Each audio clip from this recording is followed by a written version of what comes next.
We unfold today history that carries within it some unknown truths, some forgotten, unseen heroes.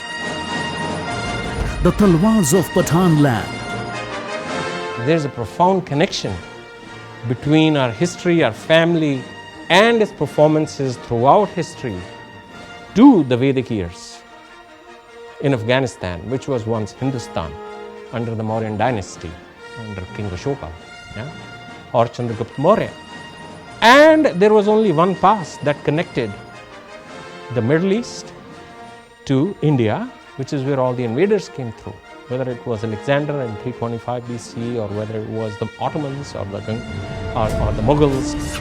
The word talwar comes from the Persian word talwar, which means a broadsword or blade. They were early settlers in northwest frontier provinces of Punjab, were called Pakhtuns or Pashtuns. They resided near passes, the only terrain route between the Middle East and India. The Talwar name, which means a real sword, came actually from Persia. It's a Persian name. It means Tulwar, Tulwar, Tulwar. And the entire region from Middle East into Hindustan or India, when the Arabs came in or the Ottomans came in, or even prior to that the Ghaznis came in, they actually called these fighters or the sword masters, and they were skilled in sword fighting and horsemanship, Tulwars. They were the Tulwars, which carried on our inheritance as Kshatriyas. It was through these passes that Alexander the Great, Babur, Ahmad Shah Abdali, and many others came and conquered this rich country. As the Arabs came into Asia from the passes, they named these brave warriors Pakhtuns as Bathans from their martial qualities, which later became Pathan.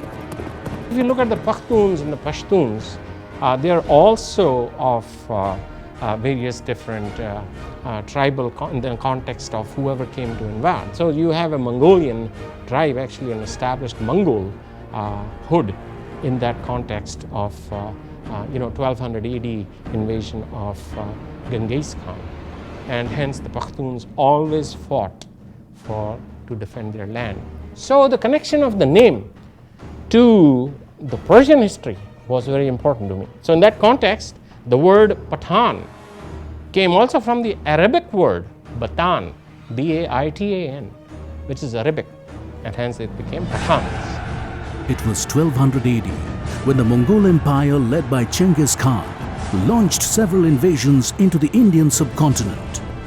The Mongols subjugated Kashmir as a vassal state and occupied parts of modern Pakistan and parts of Punjab for decades. In the later Middle Ages, destructive Mongol invasions from the east and the loss of population greatly weakened the traditional center of the Islamic world. Stretching from Persia to Egypt, and the Ottoman Empire was able to conquer most Arab-speaking areas, creating an Islamic world power. While the Islamic civilization was increasing across the world, in the Indian subcontinent, the Sikh Empire under the leadership of Maharaja Ranjit Singh was in major power. Maharaja Ranjit Singh was last of Sikh emperors in Punjab and possessed his treasury with the world's richest diamond, the Kohinoor. The Talwars were the cavalry of warriors with Maharaja Ranjit Singh. There was a Talwar cavalry under Hari Singh Nalwa, and that banner had all the Talwars and only had the logo of a Talwar, because they actually brought in armies of these people who fought against the feudals, the Mongols, the Mughals, and Maharaja Ranjit Singh had a cavalry of Talwars. So hence it became very powerful in the context of a British history, in the context of Maharaja Ranjit Singh, which is associated with the Sikh history, even beyond that with the Pathans, which is associated with the Islam or the Muslims, and hence the protection of the passes, the Bolan passes and the Khyber passes. After Maharaja's death in 1839, the British administrators did not execute his will and raised their flag on the citadel of Lahore, where Punjab was formally proclaimed part of the British Company rule in India. One of the terms of the Treaty of Lahore, the legal agreement formalized, said the Kohinoor was surrendered by Shah Shuja ul Mulk to Maharaja Ranjit Singh and further surrendered by the Maharaja of Lahore to the Queen of England. Being the squadron of Maharaja Ranjit Singh, the Talwars were part of India's patriotic movement ever since it started. Though they kept very low profile about their involvement in the fight for freedom, as many don't know about their contribution towards independent India. Harkishan Singh Talwar and Bhagat Ram Talwar were two patriots and sons of Sri Gurdas Mal Talwar who sacrificed their lives to liberate the nation. In 1947, post-independence, Talwars migrated to India during partition, leaving everything behind in Pakistan. They settled across Kumaon region in Nainital district and started farming for earning their livelihood. The close-knitted Talwar family today has more than 60 people in its next generation brigade, working in various fields, and most of them settled abroad.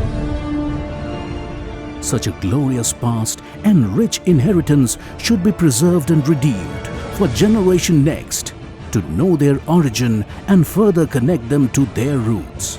Family history about the Talwars of Pathanland is what I would conclude as being a very affirmative and very definite in terms of our ancestors, grandfathers, great-grandfathers, or even beyond that.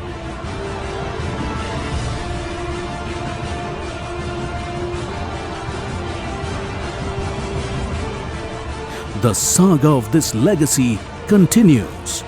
The frontier men, the immortal souls, the Talwars of Pathanland, the forgotten heroes of history.